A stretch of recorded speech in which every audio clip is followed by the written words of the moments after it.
lorsque tu décides de t'engager dans une relation à caractère fortement intime, je pense qu'il est très important que tu saches 2 à 3 petites choses au sujet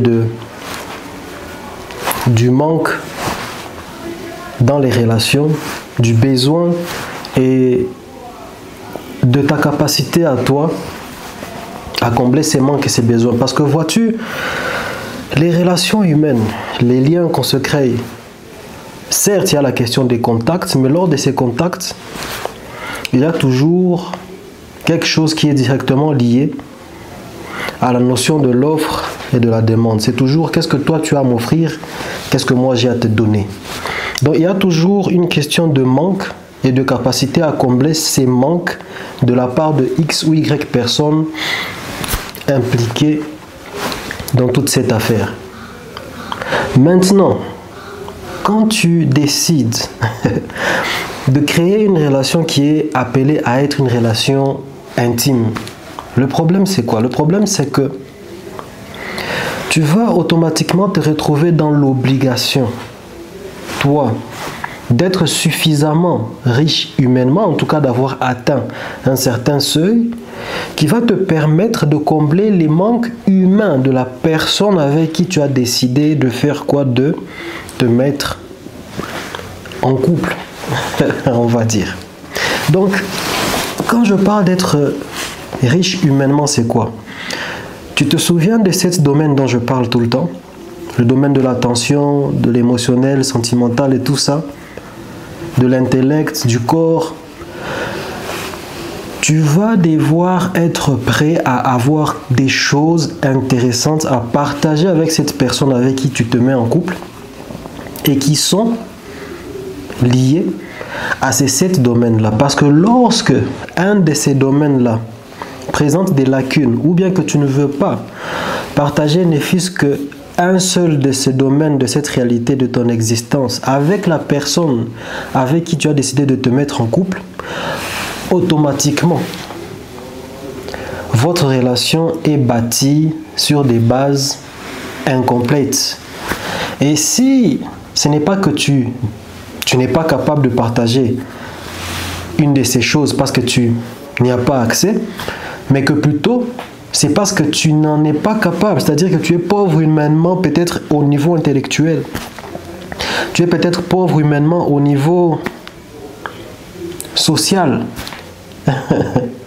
Et que tu n'arrives pas à aider la personne avec qui tu as décidé de te mettre dans une relation intime, à avoir des bons contacts par rapport à ce dont elle a besoin pour s'épanouir dans ses activités personnelles.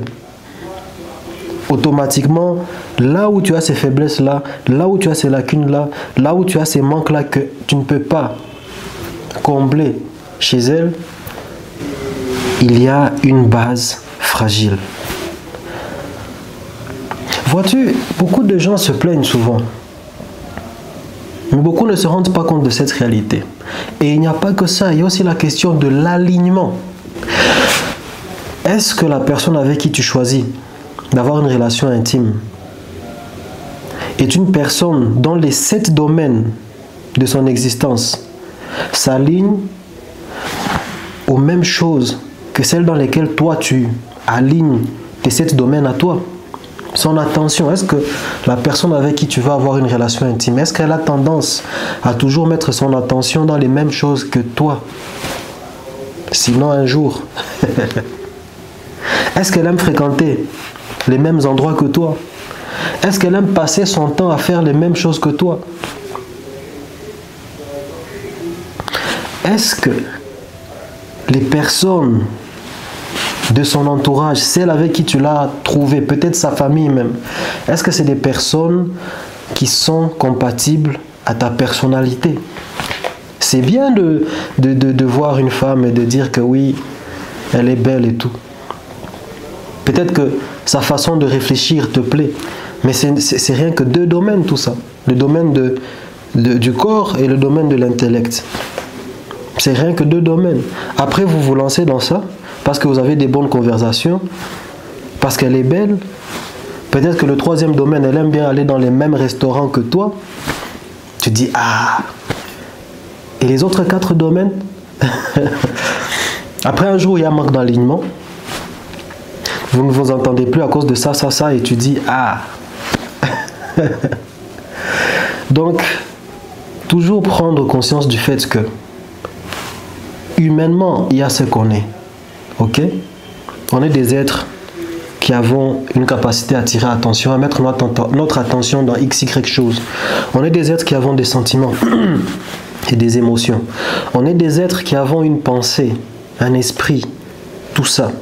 On est des êtres qui avons un corps. Ce n'est pas seulement une question de beauté ou bien de sens et tout. Il y a aussi la bouffe. Peut-être que tu n'aimes pas la même bouffe qu'une personne.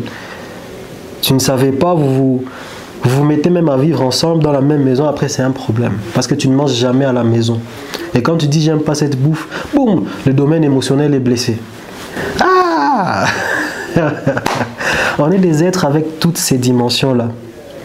Et il faut être conscient de est-ce qu'il y a alignement assez acceptable. On ne demande pas d'avoir 100%, sinon ça va devenir aussi ennuyant. Personne n'a envie d'être en couple avec soi-même. Mais il y a la question de l'alignement. Ok? Les goûts culturels, l'art, tout ça. Est-ce qu'elle aime l'art? Est-ce qu'elle est capable de parler d'histoire avec toi, cette personne-là? Peut-être que toi, ce dont tu aimes parler, c'est les ragots qu'il y a en ville. Mais peut-être qu'elle, elle aime parler politique, principe, économie, géopolitique, histoire. Finalement, vous vous mettez ensemble, vous n'avez jamais de conversation intéressante entre vous. Tu te retrouves dans une situation où tu aimes aller chercher tes amis avec qui vous avez ces mêmes centres d'intérêt. Ah, ma relation intime ne marche pas bien. Arrêtons à un moment de trop mystifier les choses et de penser que parce que ces choses sont si importantes pour nous qu'elles doivent nécessairement avoir un caractère mystérieux et mystique. Je l'aime pourquoi? Ah, je sais pas. Si tu dis exactement je l'aime pour pam, pam, pam, pam. Ah, tu es là que pour des intérêts. On est fabriqué comme ça. Et on n'a que 2 choix. Soit comprendre comment on est fabriqué et exploiter ce qu'on a compris à ce sujet. Soit alors faire partie des gens qui sont dans la fantaisie et subir tout ce qui vient avec la fantaisie. Et n'oubliez pas, la fantaisie a toujours tendance à manquer tout ce qu'il faut pour embrasser la notion d'équilibre. Or, dans la vie qui est basée sur des principes de force bien établis, il faut savoir que la vie aime l'équilibre. La force exprimée dans cette forme qu'on appelle la vie aime l'équilibre. Force à toi qui est conscient de ces choses. Enrichis-toi humainement.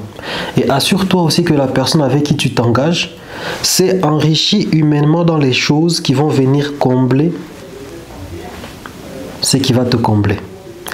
Assure-toi que ton enrichissement humain a atteint un seuil acceptable pour que tu sois capable de te combler non seulement toi-même, mais que tu sois aussi capable de combler la personne que tu choisis de mettre dans la sphère la plus intime de ton être. C'est très important. C'est très, très, très important. Ton bonheur en dépend. Et le bonheur de la personne avec qui tu te mets en dépend aussi. Et le bonheur de toutes les personnes qui sont fortement attachées à vous. Les personnes qui n'aimeraient pas vous voir souffrir. Les personnes dont votre souffrance pourrait apporter aussi de la souffrance dans leur vie. Leur bonheur aussi en dépend. Demandez aux parents qui se sont séparés et regardez ce que sont devenus leurs enfants. Vous comprendrez que lorsqu'on crée de l'intimité avec une autre personne, l'affaire ne se limite jamais qu'à nous. Demandez aux gars qui ont perdu des amis intimes d'enfance parce que madame n'aime pas les habitudes que celui-ci avait avant. Vous vous rappelez la dimension du temps? Le 7e domaine, les choses qu'on aime faire. Est-ce que les choses que tu aimes faire sont des choses que elle accepte? Est-ce que les endroits où tu aimes aller les week-ends, faire les choses que tu aimes faire les week-ends, est-ce que c'est des choses dans lesquelles elle peut t'accompagner? Est-ce que c'est des choses dans lesquelles il peut t'accompagner?